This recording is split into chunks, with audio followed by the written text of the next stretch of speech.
আল্লাহ বলেন শ্রবণ শক্তি, দর্শন শক্তি, বাক শক্তি, আকেল শক্তি আর ঘ্রাণ শক্তি, এই পাঁচটা আমি আল্লাহ আমার রব নামের কারণে তোরে ভিক্ষা দিয়েছি।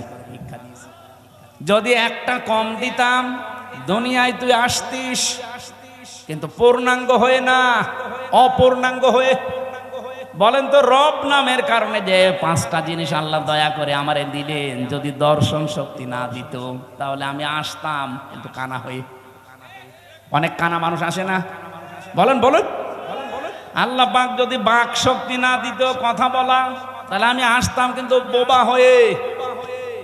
আমাকে যদি আল্লাহ শ্রবণ শক্তি না দিত আমি আসতাম কিন্তু কালা হয়ে।